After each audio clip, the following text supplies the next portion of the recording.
কারুর গ্রেপ্তারিতে এত আনন্দ হতে পারে এই প্রথম আমরা তাকিয়ে দেখছি, যা আমাকে খুব বিস্মিত করেছে। এই ঘটনা কিন্তু অন্যজনদের কাছেও কিন্তু এক্সাম্পল যে আমরা কোনটা করব না। ৭০ থেকে ৮০% মানুষ কাজ হারিয়েছেন। আজ যদি কারুর গ্রেপ্তারি হয় কোনো বিষয়ে, এটা আগের সরকার তারা দেখেও এই অন্যায়টাকে বাড়তে দিয়েছিলেন। এমনি তো হাওয়া বদল হয়েছে, সঙ্গে সোশ্যাল মিডিয়াতে একটা হাওয়া বদল চলেছে, আর সেটা কিন্তু সুখের হাওয়া বদল। ইতিমধ্যে নিশ্চয়ই আমরা সবাই জানি যে কালকে গ্রেফতারের খবর শুনে তোমার কি মতামত একটু শুনবো তোমার কাছ থেকে। আমার এইটুকু মনে হয়েছে যে আমরা কোনো মানুষই আইনের ঊর্ধ্বে নয়। যদি আমাদের যারা কোনো ভুল হয় এবং সেটা যদি পরিকল্পিত ভুল হয়, কেউ বলবার পর যদি আমরা একই ভুল বারবার করি আর সেটা ভুল থাকে না, এটাকে পরিকল্পনা বলে। এবং সেই অনুযায়ী আমার দেশের আইনে যা লেখা রয়েছে সেই নিয়মে আমাদের প্রত্যেকেরই পড়া উচিত। এবং এই ক্ষেত্রে ঘটনা ঘটেছে, কিন্তু কারুর গ্রেপ্তারিতে এত আনন্দ হতে পারে এই প্রথম আমরা তাকিয়ে দেখছি, যা আমাকে খুব বিস্মিত করেছে। তো যাই হোক না কেন, এটা আমাদের একটা জিনিসের জায়গায় লেসন দিল। স্বৈরাচার, ক্ষমতা, দখলদারি, আমরা যদি এইসবের মধ্যে জড়িয়ে পড়ি তো তাহলে কিন্তু পরিষ্কার সেই কষ্টের দিনই আমাদের গ্রাস করবে। আমার নিজে যেটা মনে হয়, অন্য কারোর জীবনে, আমার জীবনে, ওর জীবনে যে ঘটনা ঘটুক না কেন, এই ঘটনা কিন্তু অন্যজনদের কাছেও কিন্তু এক্সাম্পল যে আমরা কোনটা করব না। যেমন স্বাধীনতার মানে কিন্তু যা ইচ্ছা তাই করতে পারে না। স্বাধীনতার মানে হচ্ছে আমি ঠিক কোনটা কোনটা করব না সেটা জেনে নেওয়া। সো আমার মনে হয় যে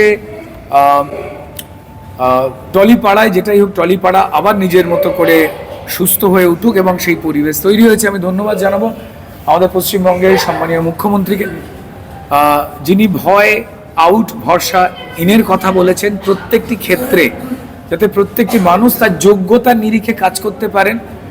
কেউ কাউকে তৈলমর্দন করা বা কাউকে প্রেস বা কাউকে আমি প্রশংসা করলেই যে আমার যোগ্যতা তৈরি হয়ে যাবে, সেই পরিবেশটা আর থাকবে না। আমার নিজের কাজ করার যোগ্যতাটি হবে। এটাই টলিউডে ছিল।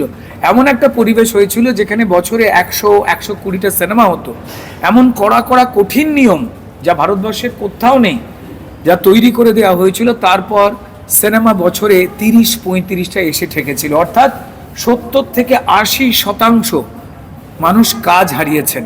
প্রযোজক, পরিচালক, শিল্পী, টেকনিশিয়ানস, তাদের বসে থাকতে হয়েছে কি না কয়েকজনের মন গড়া একটা চাপিয়ে দেওয়া নিয়ম, যা সারা ভারতবর্ষে নেই। তো যাই হোক, স্বৈরতন্ত্র, ক্ষমতায়ন, আধিপত্যবাদ, আমরাই সবটা কবজা করব, এই ধরনের ভাবনা তার চিরকালই অবসান ঘটে। এক্ষেত্রেও ঘটেছে। নাও ইটস লিগ্যাল, বাকি বিষয়টা যা হবে। এবং যাতে এই রাস্তায় আর কেউ না যান, তারাও নিশ্চয়ই এই শিক্ষাটা পেয়ে গেলেন। আমরা এভরিবডি, আমার মনে হয় যে এই যে নিউটন বাবু, তিনি যে প্রত্যেক ক্রিয়ার সমান এবং বিপরীত প্রতিক্রিয়া আছেন বোধহয় বলেছিলেন না, তাই তো? তো তার আগে তার নিউটন বাবুর আগে কিন্তু আমাদের সনাতনী যে পুরাণগুলো ছিল, বা আমাদের দেশের প্রচুর মানুষ, যেমন অনেকে যেমন জানতেনই না, জানতে দেওয়া হয়নি যে শূন্য আমাদের গুরুকুল পদ্ধতিতে পড়াশোনার জন্য এই সনাতন ভারতেই কিন্তু আবিষ্কার আর্যভট্ট করেছিলেন। শরীরের ভেতর কেটে চিকিৎসা, শল্য চিকিৎসা, সুশ্রুত এবং চরক তারা করেছিলেন, কিন্তু আমাদের জানতে দেওয়া হয়নি। ঠিক তেমনই মাধ্যাকর্ষণ শক্তির সম্পর্কে আমাদের এই শিক্ষা ব্যবস্থায় আমাদের এই ভারতেই কিন্তু তৈরি হয়েছিল। তেমন অনেক কিছুই আমাদের জানতে দেওয়া হয়নি, সেগুলো জানানো হচ্ছে। ঠিক তেমনই এই সুস্থতার পরিবেশটা সবাই মিলে চাইছেন, তাই মানুষ হাওয়া বদলটা পছন্দ করলেন। এবার তারপর 12ই জুন থেকে আমরা আবার হাওয়া বদলের মধ্যে দিয়ে এই যে একটা ভয়ভীতিহীন পরিবেশ, সেখানে যদি আমরা সিনেমা দেখি সেটা ভালো হবে, মন ভালো থাকবে। আমরা প্রত্যেকেই চাই যে চাপিয়ে দেওয়া ভয়, দখলদারির নিয়ম যেটা ভেঙে তছনছ হয়ে গেল, এবং বর্তমান সরকার, এই নতুন সরকার সেই বিষয়ে কিন্তু কড়া নজর তারা রেখে দিয়েছেন। ঠিক আছে, তো চাই যে যোগ্যতার বেসিসে কাজ হোক, সুস্থ পরিবেশের মধ্যে কাজ হোক, কেউ না কাউকে মানে অয়েলিং করা যেন কোনো কাজের ক্ষেত্রে ওই পুরনো নিয়মে, যেটা মানুষ বদল ঘটালেন, ওই পুরনো নিয়মে না ফিরে যায়, এটা আমরা প্রত্যেকেই চাই। আজ যদি কারোর গ্রেপ্তারি হয় কোনো বিষয়ে, এটা আগের সরকার তারা দেখেও এই অন্যায়টাকে বাড়তে দিয়েছিলেন, এই কাজ তাদের ছিল, কিন্তু তারা এগুলোকে প্রশ্রয় দিয়েছিলেন বলেই শিল্পী, টেকনিশিয়ান, প্রডিউসার, ডিরেক্টর, তাদের মধ্যে সম্পর্কে ফাটল তৈরি হয়েছিল। একজনকে অন্যজনের বিরুদ্ধে দান করিয়ে দেওয়া হতো, ডিভাইড অ্যান্ড রুল, প্লাস তার সঙ্গে সঙ্গে ফাইন্যান্সিয়াল অদ্ভুত অদ্ভুত ধরনের হিসাব নিকাশ, যা হয়তো কেঁচো খুঁড়তে কেউটে শুনেছে। আমার মনে হয় যদি কেঁচো খোঁড়া হয় আর কেউটে বেরোবে না, অ্যানাকন্ডা বা পাইথন বেরোবে। সেটা যে তুমি বাচ্চাদের বলছিলে যে যখনই গাছ লাগাবে মায়ের নামে একটা গাছ লাগাবে, তো সেই ক্ষেত্রে আমরা জানি যে দুর্গাপুজো আমাদের দুর্গা মা আসে, তো একটা বড় বিখ্যাত ক্লাব সুরুচির সঙ্গে এটা অভিযোগ এসেছিল যে সুরুচির সঙ্গে নাকি ক্লাবের ভেতরে নাকি মেয়েদের উপর অত্যাচার করা হতো, অনেক অভিযোগ এসেছে। তো এই ক্ষেত্রে তোমার কি মতামত? দেখুন, যারা অত্যাচার করতেন তারা ওই ক্লাবে ডেকে নিয়ে তাদের নাকি থ্রেট দেওয়া হতো, অভিযোগ যারা করেছেন, চরম দুর্ভাগ্যজনক। কিন্তু মুশকিলটা হচ্ছে যে এটাই ওই মানুষগুলোর স্বভাব। কাউকে অত্যাচার না করতে পারলে, কারুর পকেট কেটে সেই টাকা লুট না করতে পারলে, কাউকে যিনি যোগ্য তাকে অসম্মানিত করতে না পারলে, কিছু মানুষই বলবো, তাদের ঘুম হতো না, ভাত হজম হতো না। তাদের ওইটাই ছিল নিয়ম, সেই নিয়মের বিসর্জন মানুষ দিয়েছেন। তদন্ত হওয়া উচিত আইনি পদ্ধতি মেনে, আইন যা বন্দোবস্ত নেবে সেটাই হবে। এবং আজকে খুব ভালো লাগছে যে পুলিশকে যেভাবে, পুলিশের যে কাজ সেটা যে করতে দেওয়া হতো না, তাদেরকে অনেক কিছু থেকে জোর করে চোখ বন্ধ করে রেখে দেওয়া হতো, নাহলে পুলিশের চাকরি যাবে যদি সে আইনের সঙ্গে দাঁড়ায় বা মানুষের পাশে দাঁড়ায়। যার লুট হয়ে গেছে তিনি সুবিচার পেতেন না, যারা লুট করেছে তাদের স্যালুট ঠুকতে হতো ওই পুলিশকে। রাস্তায় যখন বিভিন্ন আন্দোলন করতে নেমেছে, গ্রেপ্তার হয়েছে, আপনারা দেখেছেন, টেনে হিচড়ে বন্য জন্তুর মতো আমাদের তোলা হতো প্রিজন ভ্যানে, আদর করে তুলিনি, মেরেই তুলেছিল। বেডরুমের সময় মাথা ফাটিয়ে দিয়েছিল না? তো অত্যাচার প্রচুর হয়েছে।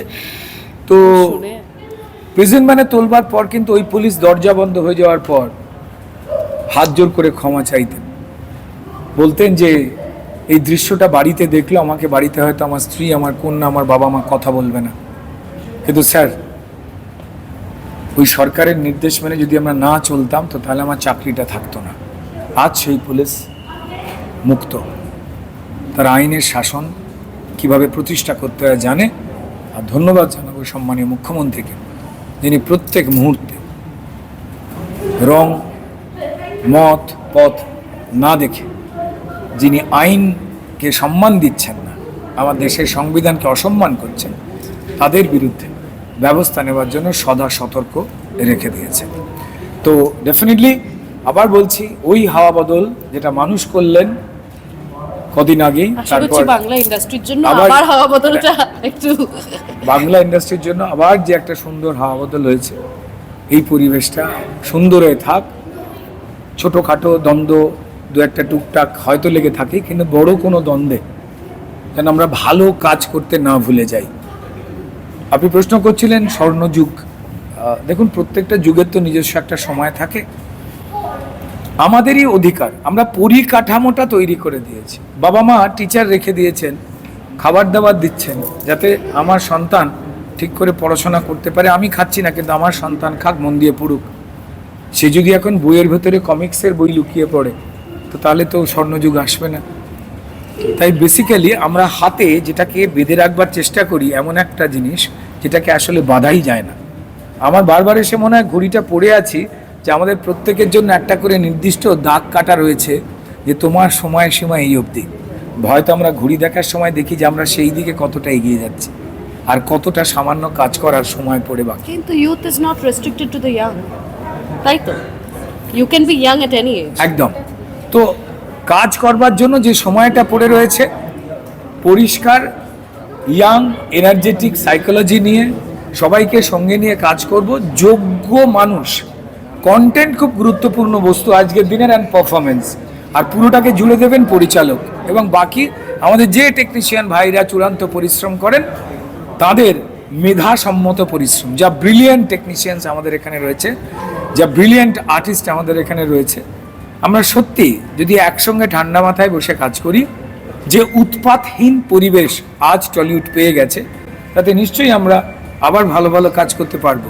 পরিবেশ তৈরি হয়ে গেছে, পড়াশোনাটা আমাদের করতে হবে।